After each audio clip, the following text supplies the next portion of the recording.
How do we know we're doing the show? I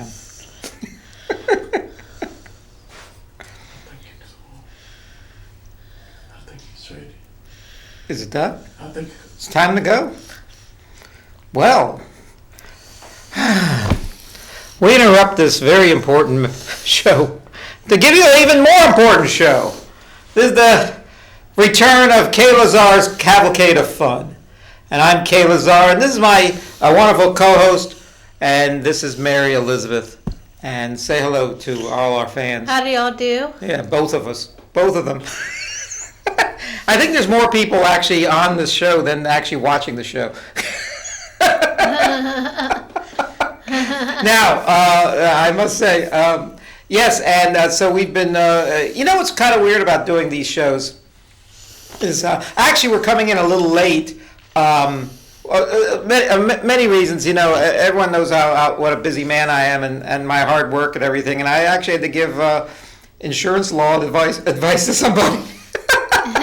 and I didn't think I would. I thought I could get it all done, but something, you know, trying to explain insurance to people is not easy. It's like trying to explain performance art to people. We don't know what it's all about. But anyway, so I made it here and everything, so we're a little late coming on. I think right now, if you're tuning in from Jeopardy, if you're like me, once the commercial comes on after the initial round of questions, you change the channel, and then when the last person starts talking, giving their resume or something, then the questions start again, and that's when I start watching it again. But so I'm hoping we'll keep that audience right now on this telecast. You know what's kind of weird about doing a show like this, Mary? You have like 6 months to a year to do the first episode, and then next week you do another. So we have we have a week to do the second show. I always say people can do a great first show, but it's the second show that's the real hard one, because you give up all the good stuff the first show. So what are we going to do the second show?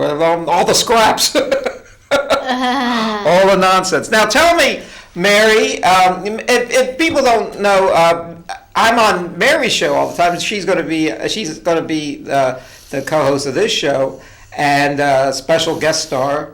And but you know, a lot of people see us together all the time. They see us in plays, and I understand you and I, but you especially are in a play right now, and it's going to have. It was a big hit over the weekend, and it's going to be held over for another weekend. Yeah. So tell us about it.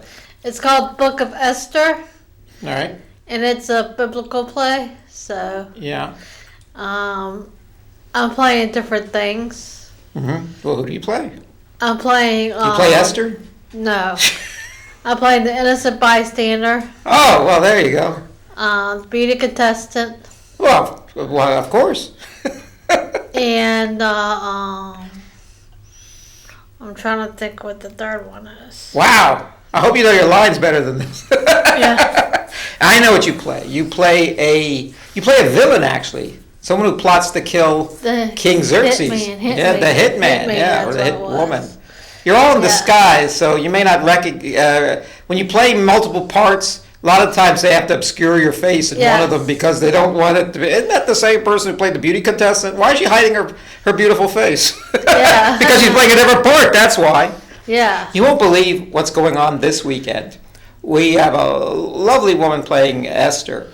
And she'll be playing it up to Saturday's show at 2:00. It's at the Box 5 Cabaret Theater in Hopewell on Broadway. You know, so you know it's easy to remember, a play on Broadway, but not in New York, not in Times Square, but in Hopewell, Virginia. Come see us. Come see us. It's a 2:00 show, and then we have a 7:00 show. Yeah. Now, what's kind of neat about this is that the woman who's been playing Esther, you could see her do the 2:00 show. That's a free show. And it's Yeah. like a 3-hour show. You can't Yeah. get it. It's worth every penny, free. Yeah. Yes. It's worth every penny. Worth every penny. And by the Phantom Players, and I think it's called the Galilee Ministries or something. Part Phantom of a church of Galilee. group. Huh? Phantom of Galilee. The Phantom of Galilee. Wow, Yeah. that's I didn't know Galilee had a phantom, Yeah. but it's kind of ominous sounding. I read the Bible. I've read the Bible left and right, and well, actually, right to left. I read it the old-fashioned way in the Old Testament. Yeah. Yeah. my finger, this side of my finger gets blistered reading it so much. Yeah. So anyway. This lovely woman is playing her on at 2:00, but then a different woman is playing her on Saturday night at 7.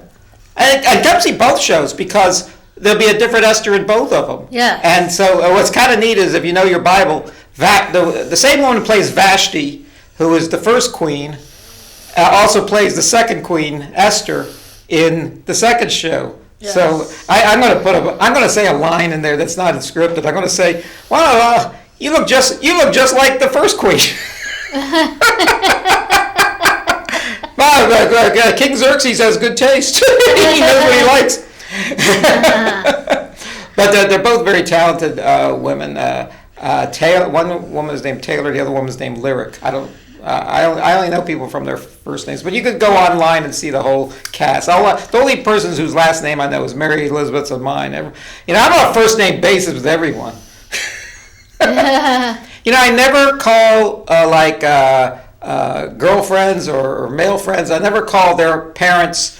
I never call their parents by Mr. Vanderhoozy or Mrs. So and so. Yeah. I always call them by their first name. You know why? Why? I don't call anyone younger than me Mr. or Mrs. anything. Everyone's younger than me.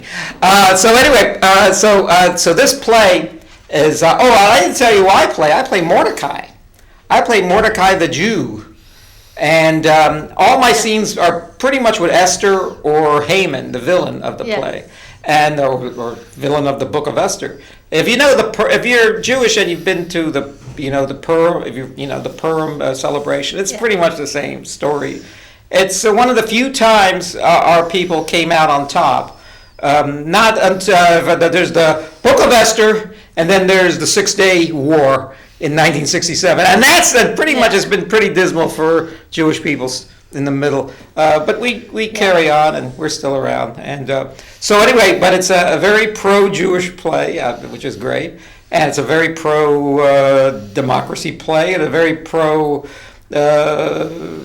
It's the most liberal play you'll ever see. Yeah. Because the bad guys really do get it. They don't win like they usually do in the world.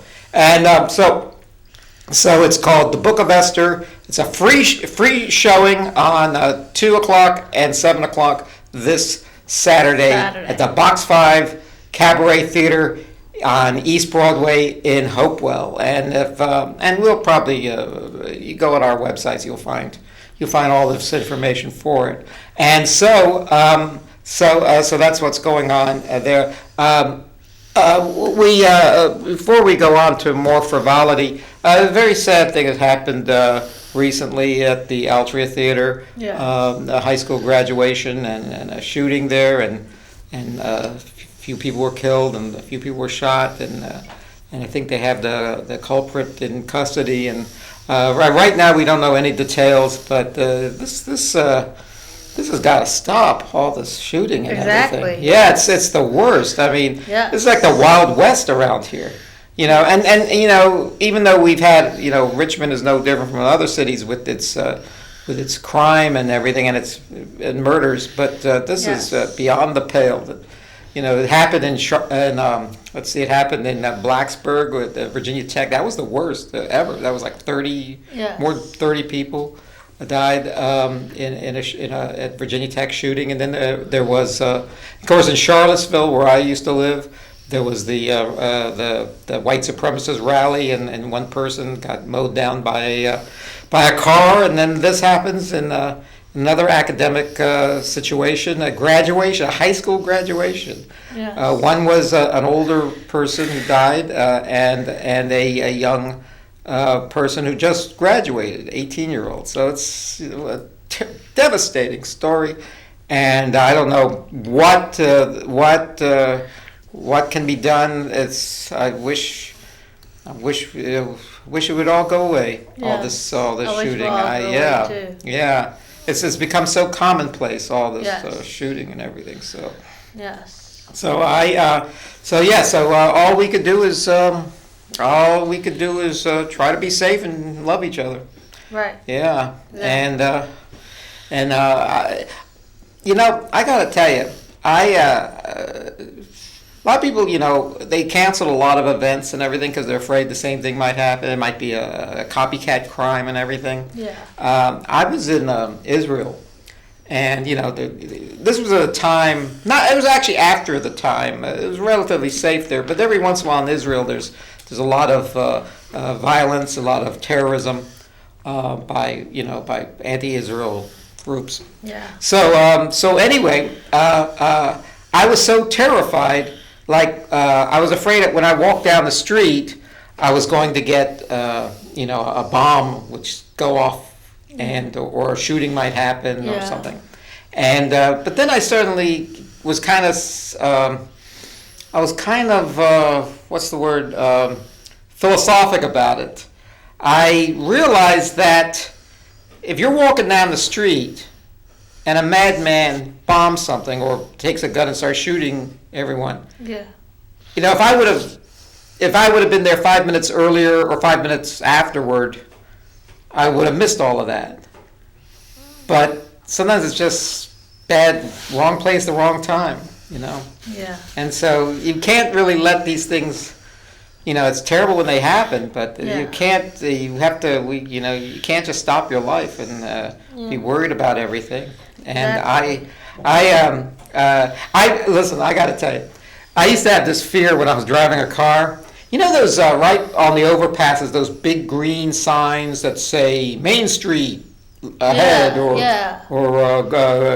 Park Avenue straight ahead, exit 402, 2 miles or something. So there. So I remember when I was a kid. It must have been like 30 years ago, that one of those things got loose, and it got loose when someone drove under it, and then it came down on the other end of the overpass and just slammed into a car and killed the people in it. And I thought that was terrible.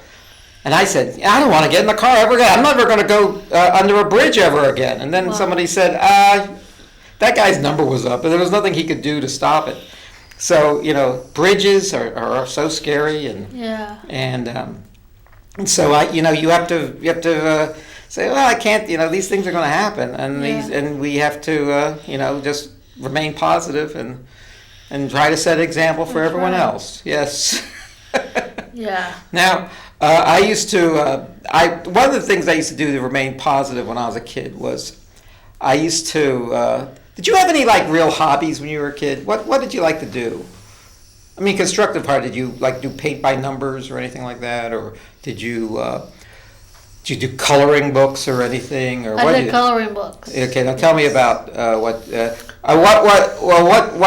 was that a joyous thing for you? Yeah. Yeah. What did you wear out certain crayons, certain colors? What colors did you wear out all the time? I mostly wore out red. Red. Yeah, red, blue, Mm-hmm. green. Mm-hmm.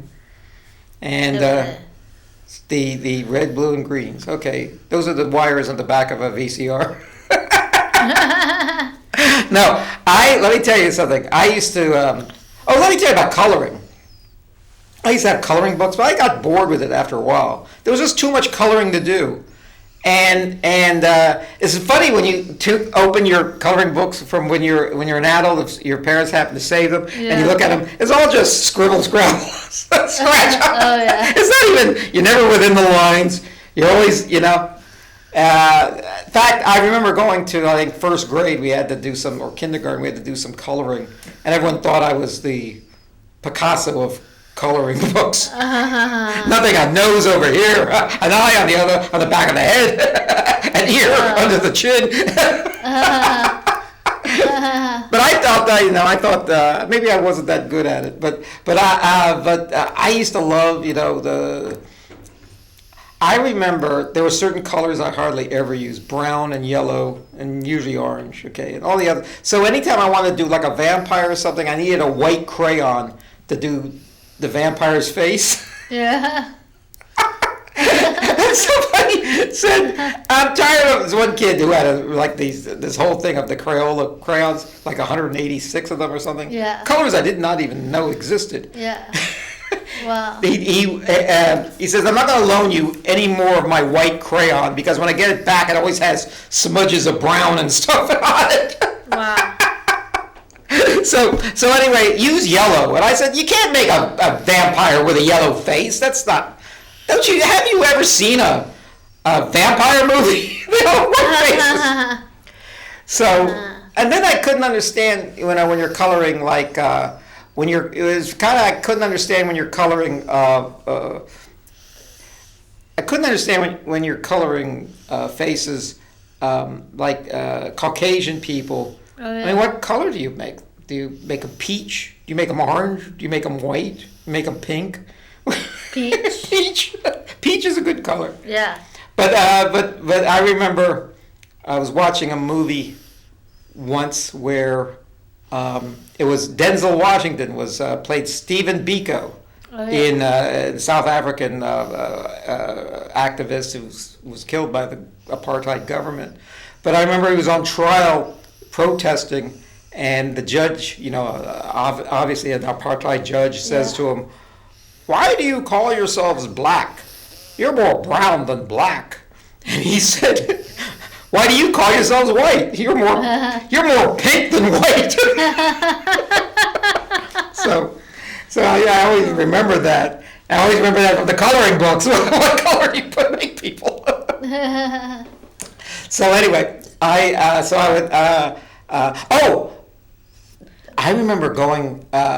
remember meeting a teacher, like a kindergarten teacher, and I said, "What rules do you have about coloring?" And she said, "Well, the first thing we do is we usually have community crayons where everyone's using the same crayons, because I search through it and I take out all the black ones, and I mean the black ones, the dark black ones, not the gray ones, and not the." And I said, "Why?" Because sometimes there's a kid that is just so disturbed that they just take the black crayon and just like obscure the whole picture, and she told me that's almost the time you want to call their parent and say, "This kid has no color sense in coloring," and it's true. I was always like I said, I always got kind of bored with it, and I used to have the sticker fun books. Remember the sticker fun books? Yeah. But once I licked them and put them where they belong, I was kind of bored. You're supposed to color the rest of the book, but I can't. I at that point, I'd lost interest. Did you ever have a Connect the Dots book? Oh, yes. No, wasn't that something? Yeah. Mm-hmm. The Connect the Dots book. Am I boring you? No. I slept. I'm still drinking coffee. That's how I am. I'm wide-eyed like that woman on Survivor last week that didn't win. The woman who doesn't blink. Yeah. Yeah. You need Dayquil.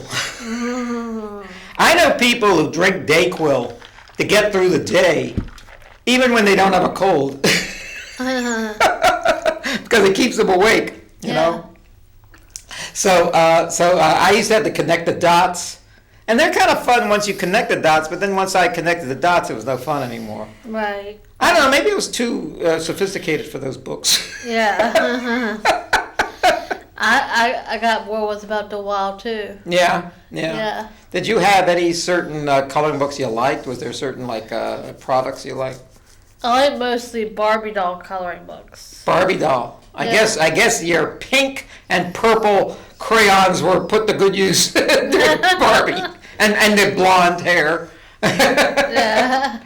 Let's see. What I used to love to do was watch. I used to do all that stuff. What was it called? Paint by numbers. Oh yeah, I remember those too. I thought I'd be the next Van Gogh. I was so good. Yeah. My mom said, "You're not Van Gogh. You're just Kaye Lazar, my son. So let me take you to the emergency room and have them sew your ear back on."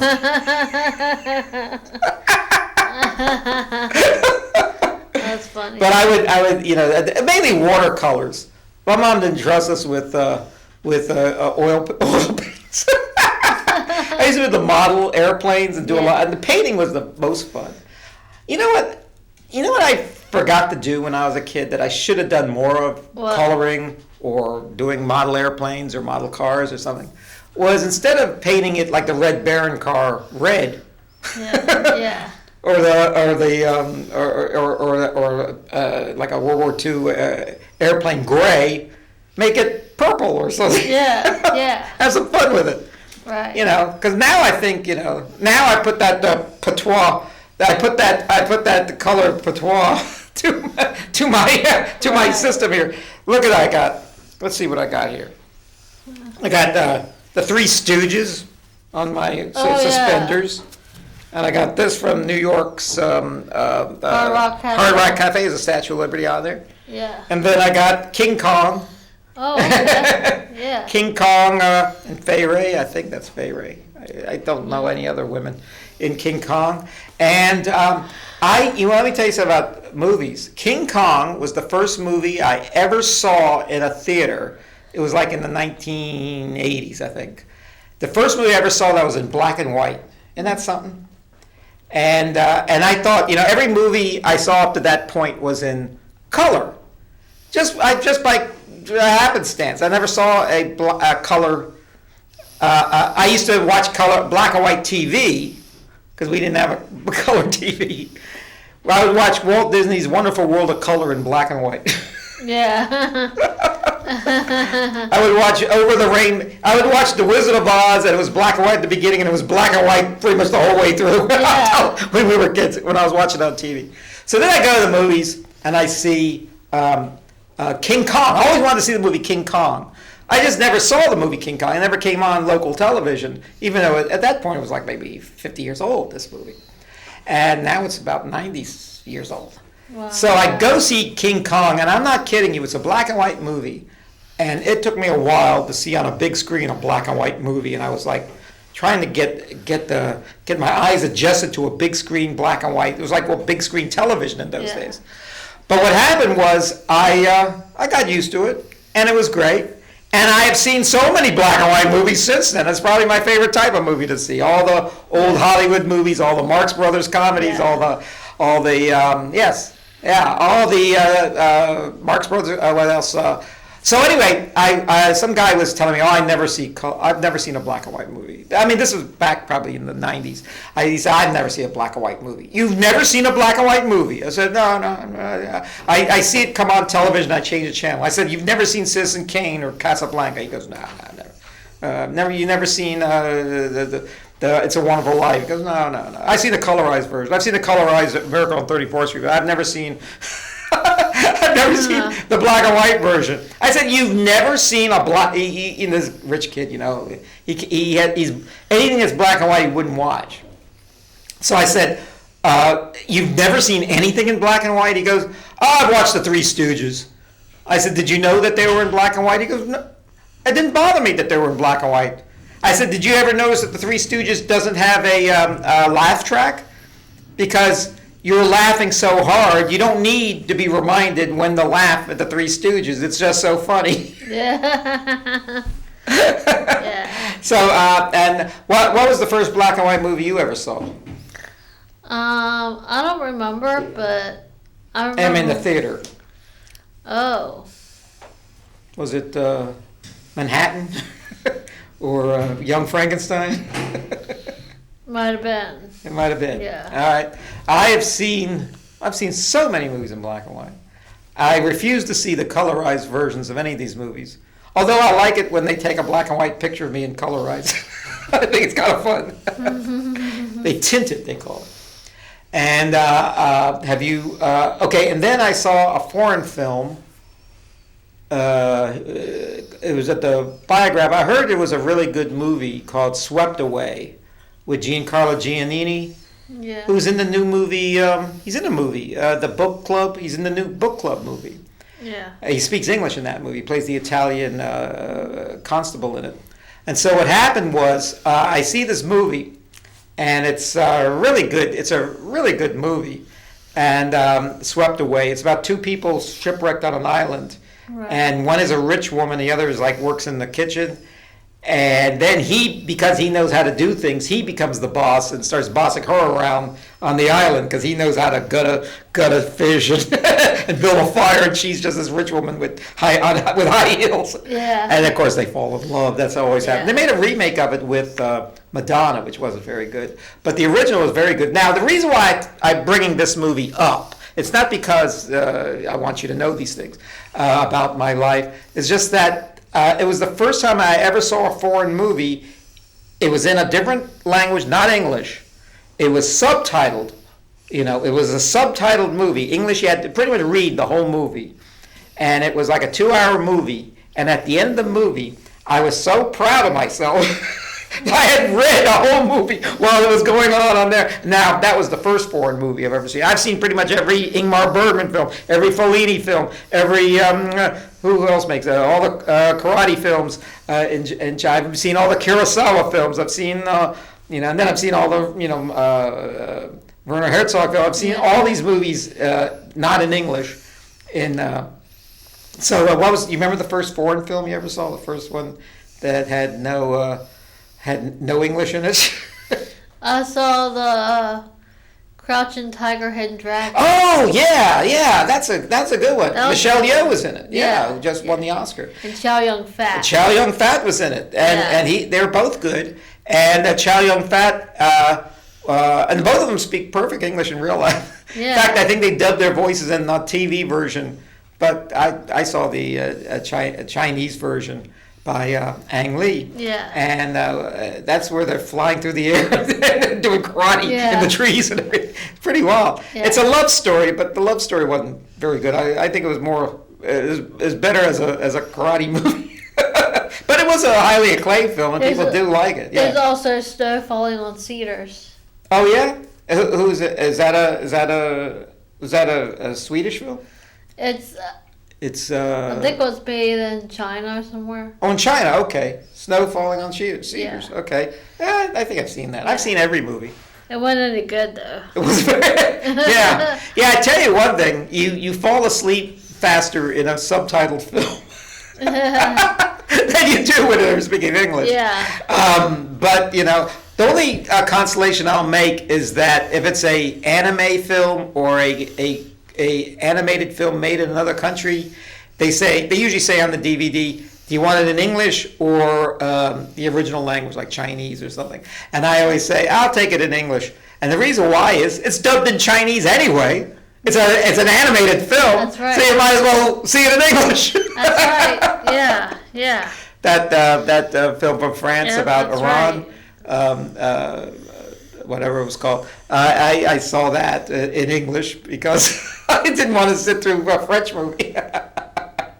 Also, let's see. What else can I say? So I've seen I gotta tell you, when I was a kid, I loved cartoons. I did too. We all loved them. Now, did you have a particular favorite? Like Bugs Bunny, Mm-hmm. Roadrunner, Yeah. Speedy Gonzales. Speedy Gonzales. So you're the one who liked. Yeah. Yeah. Speedy Gonzales was was in there were like Warner Brothers, you mentioned these are all Warner Brothers. Yeah. They all made it to 1950s, and I think the newer ones were Speedy Gonzales and Pepe Le Pew and Foghorn Leghorn, but they weren't as good as the earlier ones with Bugs Bunny and and the Roadrunner. Bugs Bunny, and the one thing I didn't care about the Roadrunner is that the Roadrunner was I always felt it wasn't much different from the last Roadrunner. In fact, when they made like a Roadrunner movie, all they basically did was just string them all together and took out some exposition and just made it like a 45 minutes long Roadrunner cartoon. You know, and I always rooted for the coyote. I got tired of the Roadrunner. Yeah. Yeah. The Roadrunner was oblivious to everything. Yeah. But I would watch cartoons. I would watch all the cartoons. In fact, if it was a cartoon, I watched it. Sometimes I'd watch cartoons that I shouldn't have been watching. I watched, like, for example, half of what I watched on the Charlie Brown ones had a lot of philosophy, like a Charlie Brown Christmas, a lot of, you know, I love Charlie Brown. Yeah, but you know, you like Charlie Brown, but I think it's kind of over the heads of most kids. Yeah. They like Snoopy because Snoopy is like Harpo. He's just pure joy and comedy. But I liked. I thought that was great. There was also a show that I watched because it had animation in it. It was called My World and Welcome to It. And it only lasted 1 year, and it was a very highly acclaimed film, a TV show with William Wyndham. It was based on the cartoons of James Thurber, and it was like a sitcom based on that. And it got a lot of good reviews, and I think got a Peabody Award for being a brilliant show, but it had a lot of animation in it. So I saw it as a cartoon show, and then looking back on it, in fact, I got all 23 episodes on my computer and my hard drive, and it's such a good show. And I've been a lifelong fan of the New Yorker magazine ever since. All those cartoons. If anything makes me laugh, it's those cartoons in the New Yorker. Yeah. You know. Sometimes if I have a big pile of New Yorkers I haven't gone through yet, I have to do the speed reading part. Okay, let me see every cartoon in there. All right, that's done. So I cut out and put on the internet and everything. But anyway, you know, we have a special guest. Yes. Yes, and he's a brilliant guy. He's always out and about, and he's the bon vivant. He's a real boulevardier.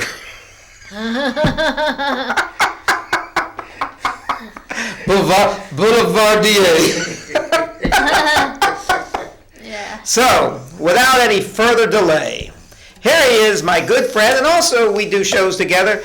He's going to sit in my seat. This is the great Vinny Mac. You got a sitting ovation. Yes, sitting ovation from everyone. Now, yes. I'm trying to. You like bubbly water or do you like bubbly water or? I'm destroying the set. You're really? Are you just breaking up the joint? I am. I'm like, golly, I'm coming from a saloon. You know, Mary, you're. Yes. Okay. Mary. How you doing? We have sparkling water, and we have and flat water. You know, I'll take the flat water. Flat water. Yes. You got it. Remember, this is the only show where you'll get drinks. I know.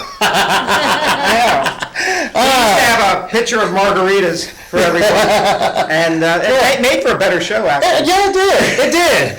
Dean Martin would definitely approve. Yes. So tell me, welcome to the first episode of the return and engagement of Kaye Lazar's Cavalcade of Fun. You know, yes. I always joke that I've been on every Vinny Mac show, every single one of them, 2.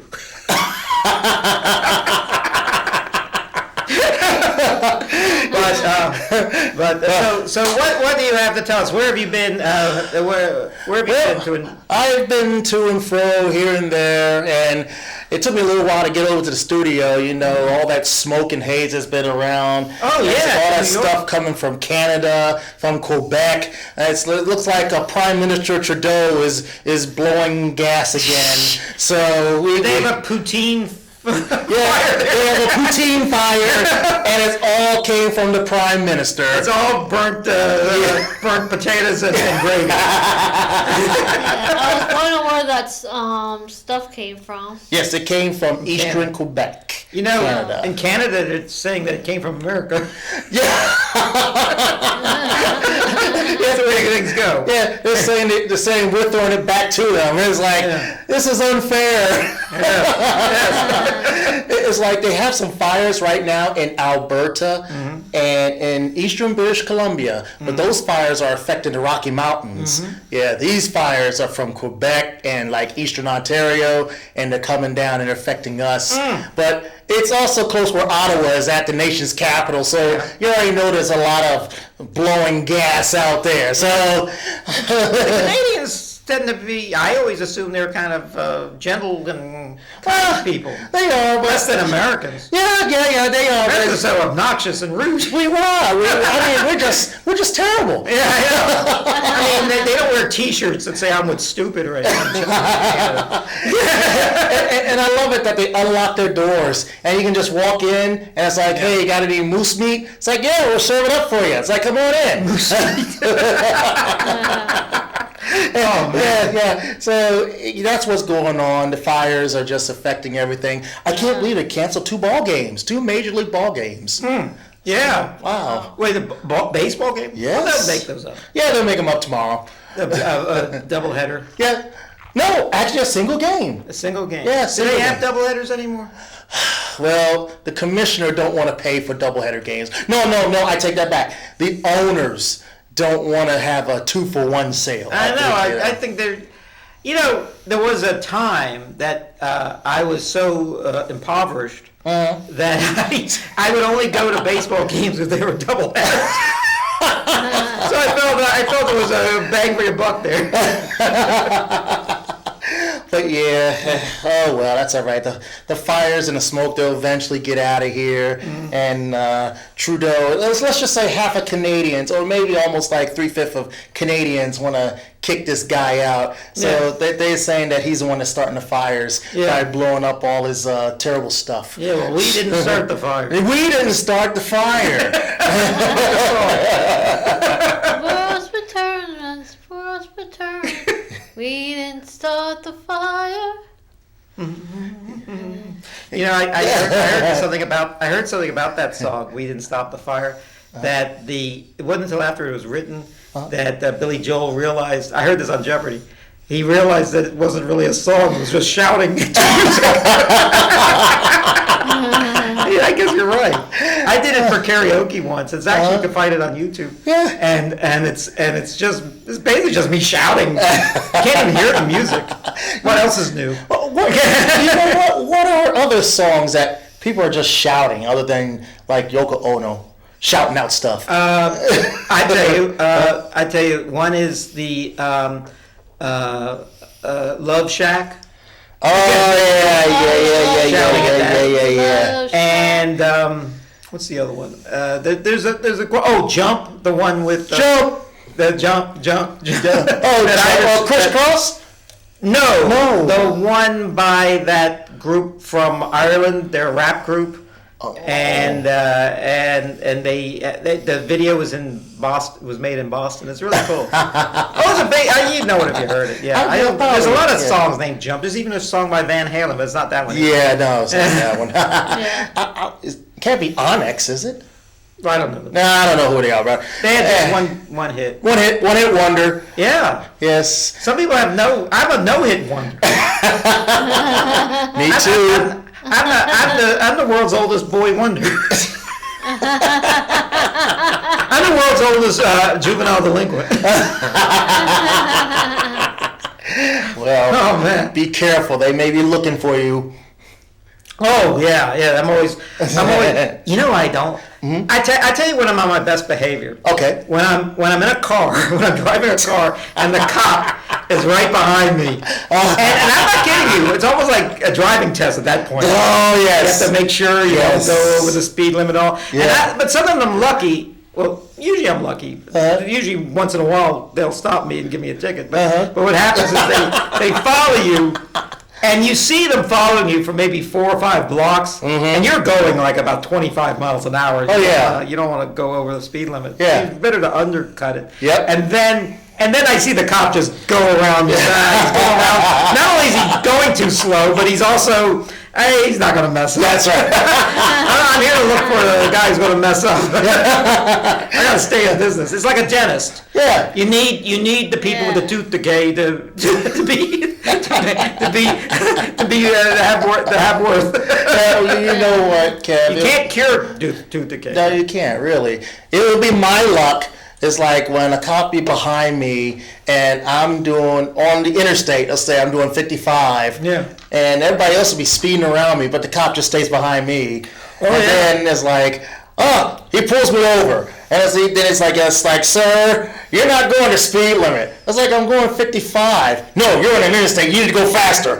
I'm going to give you a ticket because you're not going fast enough. Oh, man.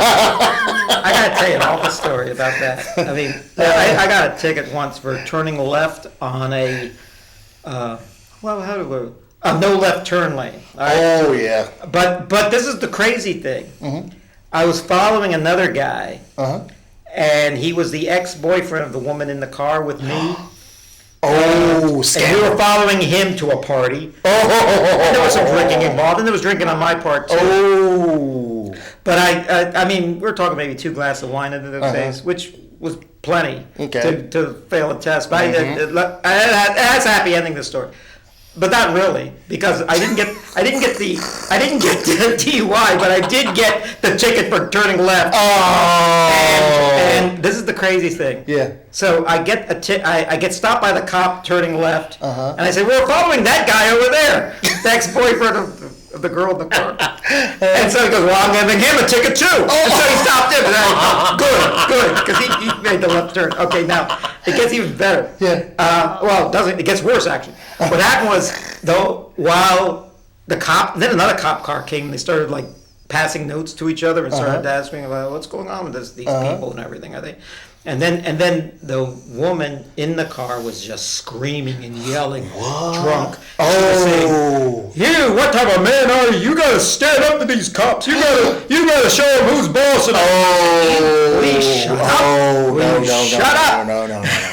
Please be quiet. And I made a vow in my head that no matter what happens, if I don't get a DUI, I am never driving these people anywhere ever again.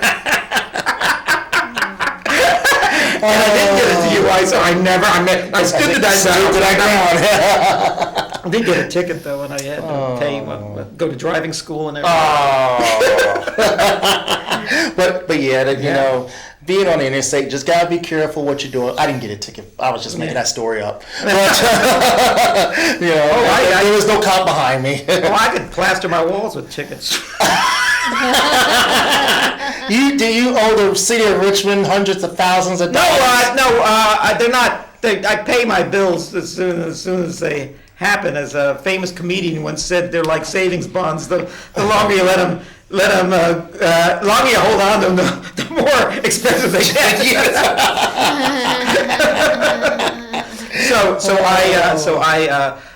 So usually I get to work, and I found out that you can only go to driving school every 4 years. Yes. And the last time I went to driving school was about right before the pandemic, and I had just made the 4-year.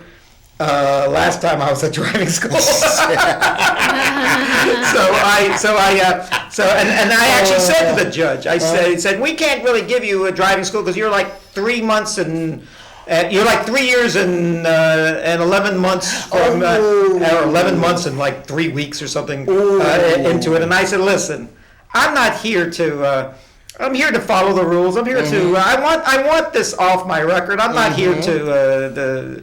I admit that I did something wrong. Right. I think, what did I do? Oh, I went. I was speeding in a school zone. I was going. Usually the zone is 45 miles an hour, and I was going. I think 35 miles an hour. I was going 10 miles over the school zone time, which was in the in the early morning or lunchtime or something. And so I never saw that's now I pay to it. Nothing teaches you better. There's nothing that teaches you better driving skills than getting a ticket. True. I remember I used to work up 95, and one day or one week, two of us at our jobs got speeding tickets around Ashland. Ooh. And what was funny about that was this girl who worked with us said, "I saw you two." This is like later in the week. I saw you two guys, I saw you two guys driving. You drive like a bunch of old ladies. I said, "We both got tickets this week." Nothing makes you drive like an old lady than getting a speeding ticket. Well, don't tell that to the lady in Pasadena. The lady, the Beach Boys. Well, I actually had a car. I got a car. Dad got it for me when I was when I came back from Ireland, and it was from it was a 1978 car or something. And this was already into the 90s, I think. and what happened was and what happened was it might have been younger than, it might have been older than that. And what happened was this car was we bought it from this woman who really just used it on the weekends. A little old lady that only drove it on weekends, like they say in the songs and in the jokes and everything. But her husband had died, and it used to belong to her husband. Now, this is how unethical I am. This is probably the most unethical thing I've ever done in my life, and I'm admitting it for the first time on this show. But I think the statute of limitations is gone. Okay. She said, "It needs a new muffler, but it's a Midas muffler. And if you go to Midas Muffler, they'll replace it for you. Just tell them you're my husband."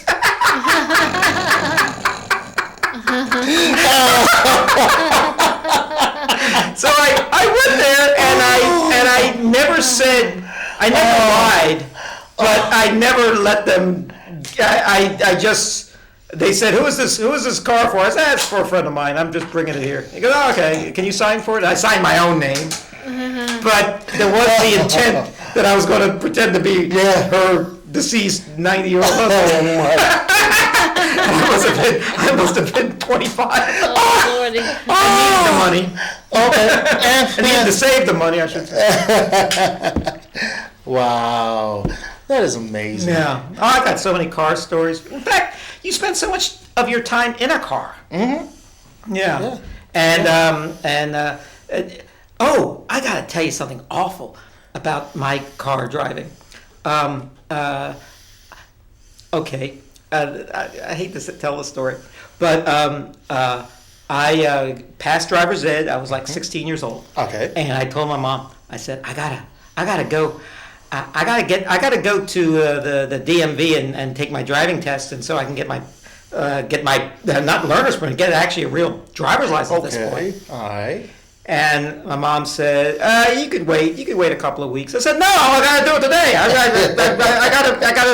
gotta get on the road. I gotta." And so I never did I plead for anything like that. And so she said, "All right, I'll go, but I bet you'll be the only one there." Well, pretty much all 30 kids from my driver's ed classes with their parents. We all look like ventriloquist dummies on our parents' knee. And so I take the written test, and then I took the driving test, and I got my license. All right. And my mother, it was a very religious woman. She said, she said this like a year later. She goes, "I prayed that you would fail." And I said, "You wanted to use God's covenants and his good nature and his wisdom and benevolence to make me fail a driving test? Please, someone praying against me? Pray against Hitler or something. Pray against me." I was so flabbergasted that I didn't go to church for the next 2 weeks. Or I didn't let her drag me to church for the next 2 weeks. Now, did you take your mom anywhere? in your early years? No, my mom thought I think a lot of people in my family thought I was just this, I was just this terrible, like, 12-year-old driver when I was 16. Actually, I was probably that same driver up until I was 25. But anyway, I never really learned. I tell you how I learned how to drive in a real sense was I had to go up I-95 almost every day for a job over like 2 years. And then I learned, stay in the right lane. Don't go the speed limit. If someone's, close to you, let them go around you. Don't be, And in other words, you learn things that you don't learn like in city driving at all. I was in Baltimore, I think 2 years ago, and I'd never driven in a big city before. I always take the bus or something, and a big city I'm not familiar with, like New York, I wouldn't drive. Yeah, well, who would? So what happened was, I'm surprised that I still have that the car wasn't in an accident, that people were driving like maniacs there. They always drive like maniacs in the big city. They always do. They always do. And especially if you don't know, and of course they're beeping your horn, you don't know this place. You don't know where the left turns are or anything. Exactly. So anyway,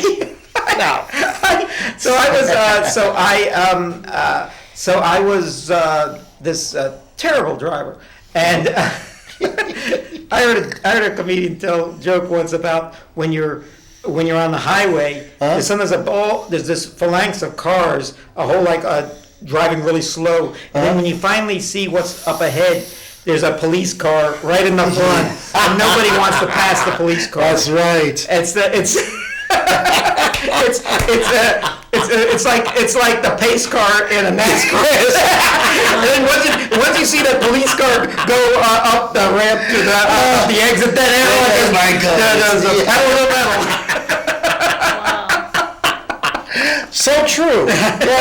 Yes. But you spend so much time in a car. I listen to my books on tape. I listen to all the CDs. My radio. I don't even know what's on the radio anymore. My radio's covered in spit. I'm so disgusted with radio these days. All that talk radio, all the commercials, all the songs I want to hear. A friend of mine told me that music goes in waves and everything. Yes. He says I thought rap was sort of a passing fad. It's still around. It's still around. Next year it's going to phase out. No. I don't even listen to music on the radio much either. No. It's the new music that's out there now is so terrible. Yeah. I just simply turn it off. Yeah. Get out of my yard. Yeah. I'm not getting your phone off. I don't like your music either. No, what type of music do you listen to? What singers do you, in your car? Well, in my car, I'll listen to either gospel. Okay. I'll listen to 80s rap. 80s? I'll listen to... Like a Run DMC? Yeah, I'll listen to them or the Beastie Boys. But you know what? All men our age like the Beastie Boys. Yes. Why is that? I don't know. But you know what? There are 3 different genres of music a lot of people don't know that I like. And it's surprising to a lot of people because they don't think a guy like me will listen to it. Yeah. But usually when I'm on the road, like heading up to Wisconsin, I'll listen to polka music. All right. I'll listen to... Now's the time to roll the barrel. Yeah. Cause the gang's all here. When I'm visiting my friend down in Southwest Virginia, I'll just turn on the bluegrass music. Oh, right. I do like bluegrass. Blue moon of Kentucky, keep on driving. And I like Mexicana music. All right. Yeah. You like tequila? Yeah. La Bamba. And when I was growing up, they had radio stations, and you could listen to them at home, but you in my family, you could not touch the radio when my dad was driving. Yes. And of course it was the most boring music. It was all like WRVA. Big band music. Oh, big band music. It was good. Yeah. This was something like Jerry Vale and stuff. Really sad music. Oh. I don't see how people didn't fall asleep at the wheel listening to all that Engelbert. Most of the time I listen to sports radio, and then even that's gotten terrible. And sports radio? Oh, forget about it. Sports radio. Man, this was a good first show. Yes. and they're gonna give us the hook in a moment. They're gonna cancel the show in just a minute. So we gotta speak to the powers that be. Yes. Yeah. Get it one out. Anyway, thank you for watching tonight. Kaye Lazar's Cavalcade of Fun. We're going to do it again next week. And a whole different show. It's going to be so different from this one. May God bless you all. God bless you all. God bless you all. And pass the ammunition. Yes. And oh, by the way, we gotta plug in the phone so we can get phone. Oh. Oh, it is plugged in. How about that? Oh God. So maybe if you think about it, if you have a good question, if you want to answer an intelligent question, this is the show to do it. Yes. Please call in. Call us next week, and Wednesdays at 7:30 for the next few weeks. Enjoy the Kaye Lazar's Cavalcade of Fun, and thank you for watching the show. We should before they fade out, we should have. This is Mary Elizabeth. This is Vinny Mac. Yeah. Me too. I'm Kaye Lazar, Yeah. and so we'll have even better guests next week.